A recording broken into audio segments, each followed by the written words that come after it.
Olá, minha querida amiga, meu querido amigo. Nos encontramos mais uma vez para continuarmos aqui a nossa jornada espiritual. Obrigado porque você está aí comigo todos os dias. Se você ainda não é inscrito no nosso canal, por favor, se junte à nossa família do Lição Fácil se inscrevendo, porque a sua inscrição nos fortalece aqui, tá bom? Obrigado por compartilhar esse vídeo com seus amigos também. E se no final você gostou, não se esqueça de deixar o seu gostei. Isso para nós é muito relevante. Vamos juntos, ele ressuscitou. Bom, qual que é a garantia da vitória de Cristo? A morte e a ressurreição, ambas juntas. Jesus morreu, Satanás pensou ter infligido sobre Cristo uma grande derrota. Porém, foi exatamente a sua morte que trouxe a gloriosa vitória sobre o reino da morte e sobre Satanás. Mas a morte de Cristo não teria muito efeito se ele permanecesse ali, naquela sepultura, e bem tentou Satanás. Ele se regozijou ao ver Jesus morrendo e achando que ele nunca mais voltaria à vida novamente. Ellen White vai dizer assim, quando Jesus foi posto no sepulcro, Satanás triunfou. Ousou acreditar que o Salvador não viveria novamente. Reivindicava o corpo do Senhor e colocou sua guarda ao redor do túmulo, tentando manter Cristo como prisioneiro. Ficou furioso quando seus anjos fugiram diante do mensageiro celestial. Quando viu Cristo sair em triunfo, compreendeu que o seu reino chegaria ao fim e que ele finalmente morreria. Eu não sei se ele foi capaz de compreender que naquele frágil corpo humano residia a potência do universo na divindade de Cristo.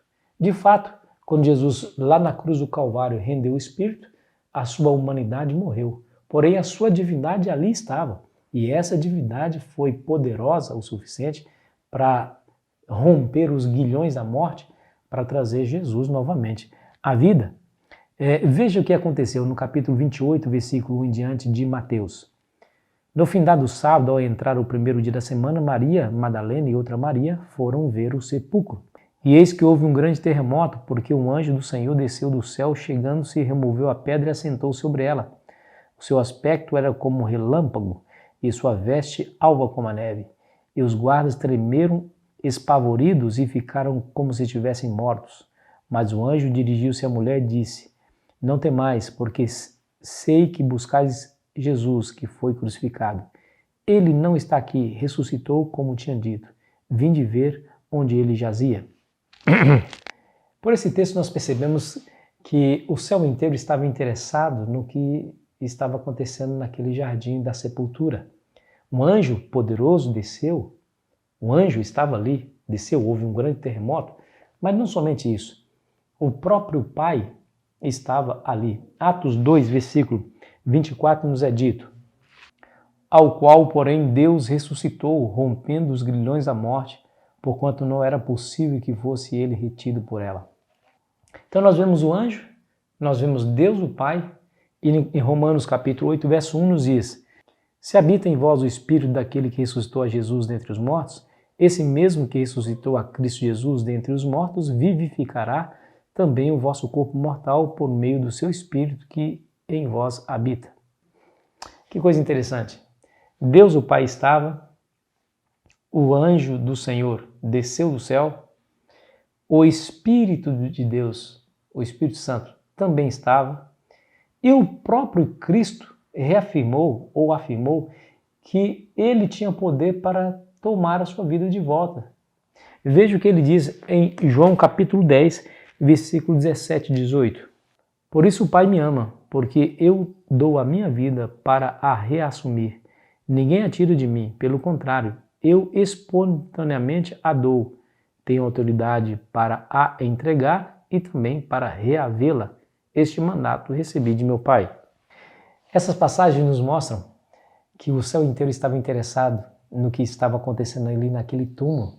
A Trindade estava envolvida na ressurreição de Cristo e a população angelical foi representada por aquele grande anjo que desceu.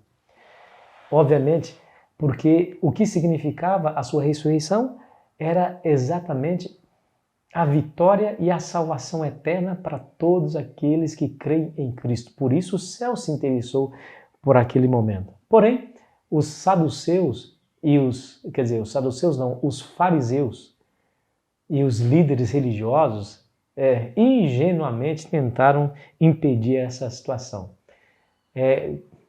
Colocaram lá os soldados, selaram a tumba e colocaram os soldados para vigiar, mas quando veio o anjo, aqueles soldados caíram como mortos em terra. Depois foi contar o registro, lá foi fazer o registro do que aconteceu para os líderes, e os líderes, diz a Bíblia, que ficaram estarrecidos diante do tamanho do relato das testemunhas, e diz lá em Mateus capítulo 28, versículo 12, escute. Reunindo-se eles em conselho com os anciãos, deram grande soma de dinheiro aos soldados.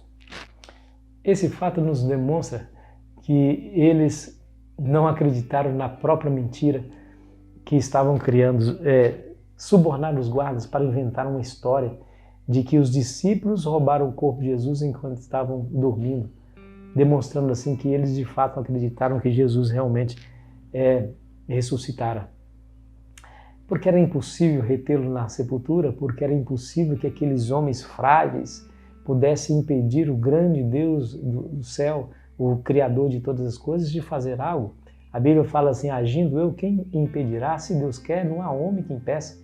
E Deus desejava realmente que o Senhor Jesus saísse daquela sepultura, porque pecado algum ele cometeu, imaculado ele foi para a sepultura, e imaculado voltaria, e ele voltou à vida novamente justamente para trazer alegria e esperança a todos que acreditassem em sua ressurreição.